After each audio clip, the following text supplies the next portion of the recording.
Shalom, kembali berjumpa malam ini dalam keadaan yang sehat dan sukacita. Sehati kita hendak mengawali ibadah doa malam ini. Untuk itu mari kita sehati berdoa. Bapa di surga, dalam nama Tuhan Yesus kami bersyukur bahwa malam hari ini kembali kami boleh bersekutu di dalam ibadah doa malam, sekalipun masih harus di rumah masing-masing.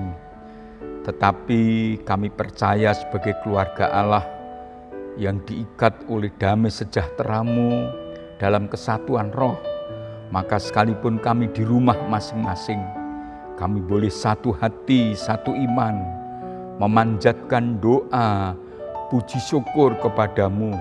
Dan dalam nama Tuhan Yesus Bapa, hadapkan wajah-Mu ke tempat ini, ke rumah setiap anak-anak-Mu, dan dengarkanlah doa permohonan kami semua, serta kabulkanlah sesuai dengan kehendak dan rencana-Mu yang kekal. Ibadah doa malam ini dari awal sampai selesai sepenuhnya kami serahkan dalam pimpinan Roh Kudus saja. Dalam nama Tuhan Yesus kami berdoa, kami bersyukur. Amin. Bapak Ibu Saudara yang dikasihi Tuhan Yesus, minggu lalu bersama-sama kita telah mendengar pemberitaan firman Allah agar dalam situasi dan kondisi bagaimanapun kita tetap bersukacita, selalu mengucap syukur dan bukannya bersungut-sungut. Kitab Habakuk pasal 3 ayat 17 dan 18 mengingatkan bahwa sekalipun kenyataan tidak seperti yang diharapkan, Habakuk mengatakan, namun aku akan bersorak-sorak di dalam Tuhan dan beria-ria di dalam Allah yang menyelamatkan aku. Suatu sikap yang tidak hanya menunjukkan kedewasaan rohani, tetapi sungguh satu sikap yang terpuji, dan olehnya Tuhan berkenan dan akan bertindak. Pertanyaannya adalah, sebagaimana minggu lalu juga sudah diterangkan oleh hambanya, bahwa sekalipun segala sesuatu yang dihadapi, yang terjadi tidak sesuai dengan harapan, Habakuk masih bisa bersukacita. Dan kiranya kita semua juga sekarang ini di masa pandemi yang mencekam ini, dasarnya adalah ayat yang ke-19. Allah Tuhanku itu kekuatanku. Ia membuat kakiku seperti kaki rusa. Ia membiarkan aku berjejak di bukit-bukitku. Saudara-saudara, ini sungguh luar biasa. Ia menghadapi berbagai kesulitan dan kesukaran, kekecewaan dan kegagalan, tetapi masih bisa bersukacita di dalam Tuhan. Dan sesungguhnya inilah ciri hidup orang benar. Sebagaimana kita nanti akan lebih jauh memahaminya, pemberitaan firman Allah malam ini dalam judul Orang Benar Hidup oleh imannya. Sebagaimana tertulis dalam kitab Habakuk pasal 2 ayat yang keempat. Sesungguhnya orang yang membusungkan dada tidak tulus hatinya, tetapi orang benar itu akan hidup oleh percayanya. Apakah artinya itu, saudara? Hidup oleh percayanya. Rasul Paulus oleh ilham Roh Kudus juga menyatakan kepada jemaat di Korintus dalam surat 2 Korintus pasal 5 ayat 6 sampai 8 yang ringkasannya begini. Hati kami senantiasa tabah, sebab hidup kami ini adalah hidup karena percaya, bukan karena melihat. Artinya, apapun yang dialami, apapun yang dilihat, apapun yang sedang dijalani waktu itu bukan penentu segalanya. Orang yang hidup dengan iman, orang yang hidup oleh percayanya, maka ia mempunyai keyakinan yang mantap justru terhadap hal-hal yang tidak kelihatan. Ibrani pasal 11 ayat 1 mendefinisikan tentang iman tersebut. Iman adalah dasar dari segala sesuatu yang kita harapkan dan bukti dari segala sesuatu yang tidak kita lihat. Dengan kata lain, iman adalah percaya, yakin, sekalipun tidak melihat.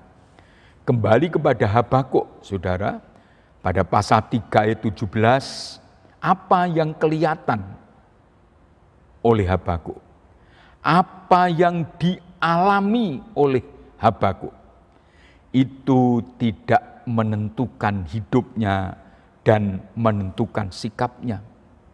Yang kelihatan adalah pohon ara tidak berbunga, pohon anggur tidak berbuah, hasil pohon zaitun mengecewakan, ladang-ladang gagal panen, dan kandang-kandang ternak menjadi kosong. Itu yang kelihatan, itu yang dialami, itu yang sedang terjadi. Realita yang dihadapi oleh umat Allah dan Habakuk waktu itu. Tetapi sebagai orang yang hidup bukan karena melihat, tetapi karena percaya, justru ia fokus kepada yang tidak kelihatan. Apa dan siapa itu, saudara? Kita sebagai orang beriman juga harus meyakini itu.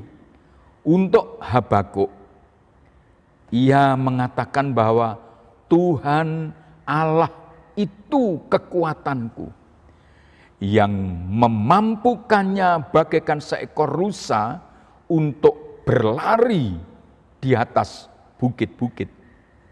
Bagi kita sekarang, keyakinan itu harus kita miliki.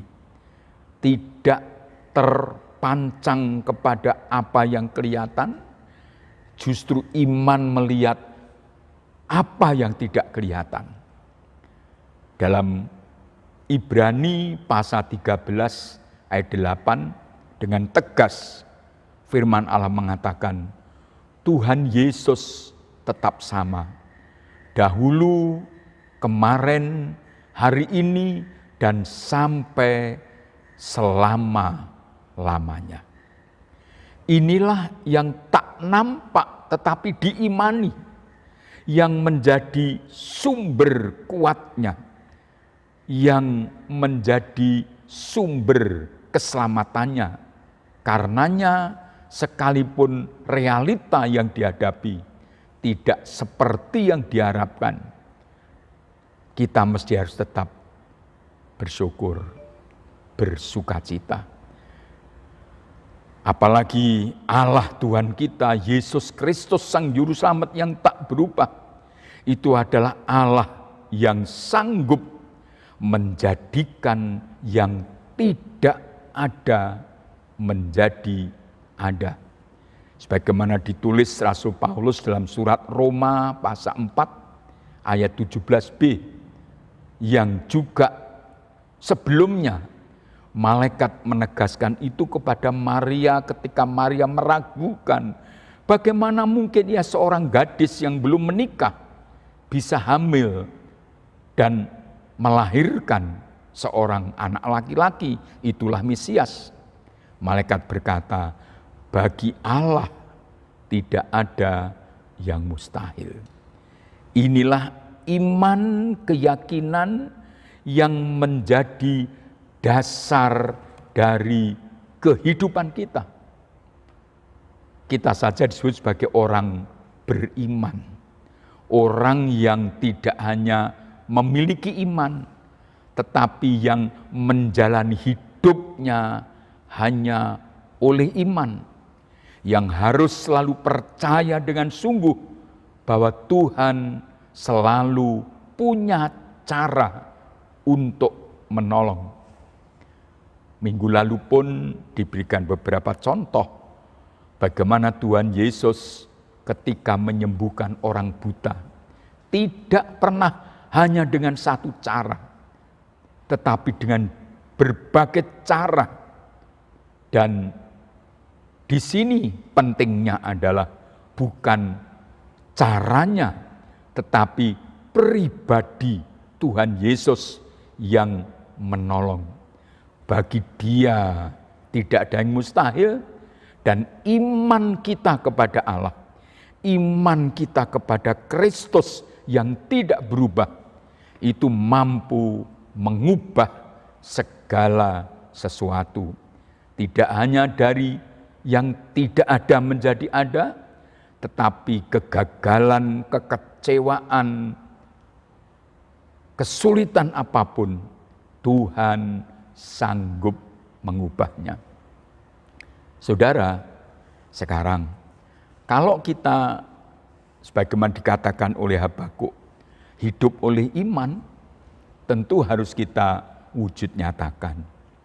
Sebab iman sejati itu tidak hanya diucapkan.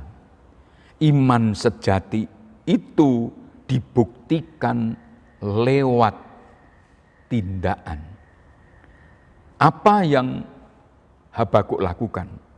Pada Habakuk pasal 2 ayat 1, ia berkata, aku mau meninjau dan menantikan apa yang akan difirmankan Allah kepadaku, dan apa yang akan dijawabnya atas pengaduanku. Ayat ini memang kita tidak menemukannya bahwa Habakuk berdoa, tetapi ia mengadukan masalahnya, persoalannya kepada Tuhan. Apa itu? Carut marut kehidupan bangsa Yehuda pada waktu itu, yang berpaling dari Tuhan, yang mengakibatkan kegagalan demi kegagalan yang dinyatakan tadi sudah kita baca pada pasal 3 ayat yang ke-17. Ia adukan itu kepada Tuhan. Artinya ia berdoa kepada Tuhan. Itu seperti juga dalam kitab Ayub pasal 5 ayat 8. Kalau ayat di atasnya mengatakan bahwa tidak sedikit ketika manusia mengalami kemalangan, menyalahkan sana sini, marah terhadap apapun dan siapapun. Tetapi ayat 8 pada kitab Ayub pasal 5 mengatakan, aku akan mengadukan perkaraku kepada Tuhan, karena Allah adalah pembelaku. Jadi artinya apa? Kalau memang betul-betul kita hidup oleh iman, iman sejati harus dibuktikan dengan tindakan, maka tindakan iman yang paling nyata adalah berdoa. Itu sebabnya maka kita selalu bersehati untuk berdoa. Justru semakin berat himpitan, harusnya semakin keras kita berseru dan berdoa kepada Tuhan. Makin berat beban hidup, kita harus makin dekat dengan Tuhan. Sebagaimana beberapa kali saya sampaikan dalam baik ibadah-ibadah minggu maupun ibadah doa malam, kita harus membangun hubungan yang intim, yang dekat dengan Tuhan melalui doa. Karena itu adalah sungguh hal yang sangat penting. Dan mengapa doa itu adalah tindakan iman yang penting dan justru yang harus pertama-tama kita lakukan. Dalam kitab Mazmur pasal 46 ayat yang kedua dan ayat yang ketiga demikian. Allah itu bagi kita tempat perlindungan dan kekuatan. Sebagai penolong dalam kesesaan sangat terbukti. Sebab itu kita tidak akan takut sekalipun bumi berubah, sekalipun gunung-gunung goncang di dalam laut. Dalam terjemahan firman Allah yang hidup demikian, Allah adalah tempat perlindungan dan kekuatan yang selalu memberi pertolongan pada masa-masa kesulitan. Jadi kita tidak usah takut. Sekalipun dunia ini hancur berantakan dan gunung-gunung roboh ke dalam laut. Itulah yang harusnya mendorong sekaligus menarik kita untuk berdoa. Iman yang hidup dibuktikan dengan berdoa, mendekat kepada Tuhan, mengadukan setiap perkara kita kepada Tuhan, dan itu akan menimbulkan sukacita yang besar sebagaimana Habakuk nyatakan. Sekalipun kenyataan yang aku hadapi tidak sesuai harapan dan rencana, tetapi aku mau bersukacita. Tidak mungkin seseorang bisa bersukacita dalam kesukaran, tetap bersyukur sekalipun menghadapi kegagalan dan kekecewaan kalau ia tidak punya hubungan yang dekat dengan Tuhan. Oleh imannya, itu akan mendorong dia mampu bersukacita. Dalam kitab Mazmur pasal 9 ayat 2, kita bisa membaca bersama-sama.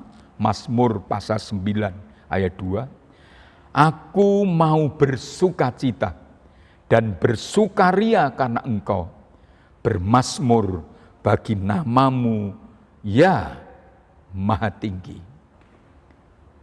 Saya percaya, jikalau kita menjalani hidup ini dengan iman, dan salah satu pembuktian menjalani hidup dengan iman bukan karena melihat adalah tekun rajin berdoa. Kalau kita yakin Tuhan Allah kita dalam Yesus Kristus adalah penolong yang ajaib, tentu kita tidak akan datang kepada yang lain kecuali kepada Tuhan. Datang sujud, menyembah, dan berdoa. Dan semakin kita dekat dengan Tuhan, kita akan memiliki sumber sukacita besar itu. Sehingga sungguh kita bisa menjalani hidup seberat apapun seperti pada masa pandemi ini, tidak stres, tidak merasa tertekan, tidak lalu marah dan menyalahkan siapapun, tetapi tahu Tuhan yang tidak berubah, tak pernah meninggalkan kita. Ia sanggup menolong kita sebagai penolong dalam kesesakan, sudah sangat terbukti. Mari saudara, kita jalani hidup ini oleh iman. Dengan iman, sekalipun Tuhan tidak kelihatan, yakin Ia hadir, Ia sanggup menolong kita semua. Amin.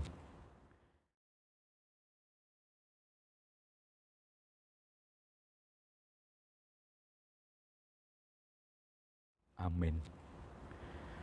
Mari sekarang sebelum kita akan berdoa bersama-sama, baik untuk pokok-pokok doa keluarga, pokok-pokok doa untuk syafaat kita, juga jangan lupa berdoa untuk ibadah raya yang akan datang. Besok Minggu tanggal 30 Agustus ini, dimulai jam 7, akan kita selenggarakan ibadah raya tatap muka di gereja, tetapi terbatas untuk pengurus, pembela sidang, ketua-ketua kelompok, ketua-ketua komisi, koordinator pelayanan, tim-tim pelayanan yang ada. Mengapa saudara dibatasi? Karena ibadah kita besok Minggu sekaligus menjadi saat untuk kita mengevaluasi. Karena ketika kita berkumpul, kita harus tetap taat kepada protokol kesehatan. Sejauh mana persiapan kita lakukan, sejauh mana kedisiplinan kita semua mengikuti tata cara yang ada agar kita terhindar dari penularan virus corona. Sejauh mana tiap-tiap orang disiplin, tetap memakai masker, cuci tangan dengan sabun di bawah air yang mengalir, dan juga menjaga jarak satu sama lain. Mengapa dibatasi? Karena maksimum yang boleh dipakai adalah kurang lebih 40% dari kapasitas tempat ibadah. Dan 40% dari tempat kita ibadah kurang lebih memang 70 sampai 80. Tetapi kali ini kita batasi antara 60, paling banyak 65, begitulah kira-kira. Supaya kita bisa lebih bisa mengatur. Dan baru saudara doakan ini besok Minggu tanggal 6 September. Jikalau Tuhan izinkan, kita akan mengawali ibadah raya tatap muka di gereja bersama-sama, dan itu akan terbuka untuk segenap jemaat kecuali di bawah 12 tahun dan di atas 70 tahun. Dianjurkan untuk beribadah di rumah, dan atau saudara-saudara yang kurang sehat tubuhnya, jujur terhadap diri sendiri, kalau memang kurang sehat, ibadahlah di rumah. Karena ketika kita menjaga diri kita, sebetulnya kita juga menjaga orang-orang lain. Doakan untuk ini. Mari kita sehati berdoa. Terima kasih Bapa di surga, pemberitaan firman Allah kiranya terus Tuhan teguhkan dengan kuasa Roh-Mu, agar kami semua menjadi pelaku-pelaku firman. Hidup oleh iman, bukan oleh penglihatan. Mungkin yang kami lihat, kami alami sekarang ini jauh dari harapan, bahkan dari doa-doa yang telah kami panjatkan. Tetapi tolong Roh Kudus oleh terang firman Allah, kami tetap percaya Tuhan selalu hadir, Tuhan Yesus selalu menyertai, Tuhan Yesus selalu akan bertindak indah pada waktunya.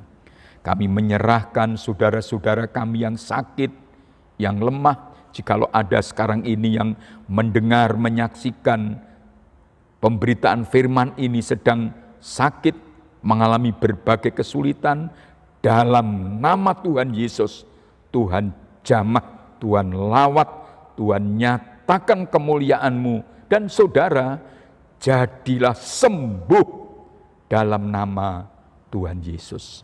Sampai pada akhir ibadah ini kami serahkan dalam pimpinan-Mu ya Tuhan. Jikalau malam nanti kami tidak membaringkan diri untuk tidur, karuniai kami istirahat yang baik, tidur yang nyenyak. Esok pagi bangun tubuh kami sehat, kembali menunaikan tugas kewajiban kami masing-masing bersama dengan keluarga dalam penyertaan pimpinan Tuhan Yesus. Saudara-saudara yang dikasihi Tuhan Yesus, arahkan hati, pikiranmu kepada Kristus di surga. Dalam nama Allah Bapa, Allah Putra dan Allah Roh Kudus, turun melimpah atasmu berkat Tuhan, anugerah Bapa yang mulia, kasih karunia Kristus, penghiburan, pertolongan, dan penyertaan Roh Kudus memberkati saudara sepanjang malam ini, sepanjang umur hidup kita masing-masing, sampai genap umur kita sesuai dengan rancangan Tuhan. Dalam nama Tuhan Yesus Kristus. Amin. Selamat berdoa, sehati, seiman bersama keluarga. Tuhan Yesus memberkati. Amin.